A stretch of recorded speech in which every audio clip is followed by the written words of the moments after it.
根据环球网消息，打着确保中国不会填海造地的旗号，菲律宾部署在仙宾礁的海岸警卫队巡逻船迟迟没有要撤离的迹象。结合现如今南海局势进一步恶化的情况来看，菲律宾瞄准的方向显然已经不再局限于仁爱礁和黄岩岛。不过，面对菲方耍无赖的动作，中方有3招可以粉碎其计划。事实上，菲律宾之所以派遣海岸警卫队巡逻船，赖在仙宾礁长时间不撤离，就是要复刻在仁爱礁非法坐滩的那艘破船模式，这也是菲方最擅长的招数之一。大家都知道，自古以来，仁爱礁就是我国的固有领土，中国对南海诸岛及其附近海域拥有无可争辩的主权，对相关海域拥有主权权利和管辖权。但是在上个世纪90年代，为了强行夺取仁爱礁的主权归属，菲律宾故意将一艘快要散架的军舰开到了仁爱礁，此后以舰体底部漏水为借口，这艘军舰就长时间的搁浅在仁爱礁。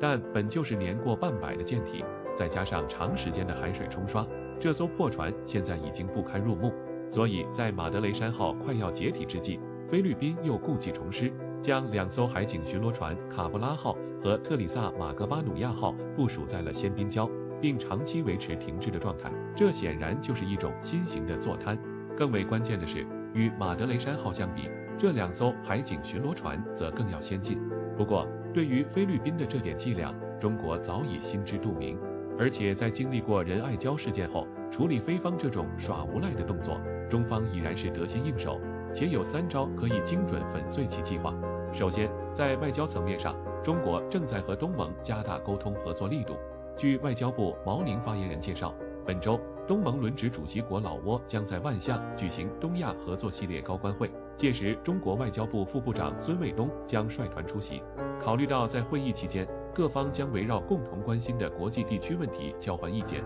这其中显然也包括南海问题，以及如何应对现如今执着于惹是生非的菲律宾。这也就是说，东盟说不准亲自下场管教菲律宾。其次，根据日前曝光的卫星照片来看，就在仙宾礁的外围，疑似出现了解放军海军071型2栖船坞登陆舰。不难想象，中方通过部署071型2栖船坞登陆舰的举动，就是要给菲方传输一个明确的警告信号。最后，也就是中国海警局日前公布的第3号令，其中规定一旦有外籍人士闯入中方领海，那中方海警将毫不犹豫地出手，将其进行扣押，而且生效日期将从6月15日开始。算一算时间，距离该日期只剩下不到2周的时间。这也就是说，留给菲律宾撤离这2艘巡逻船的倒计时已经在1分1秒的流逝。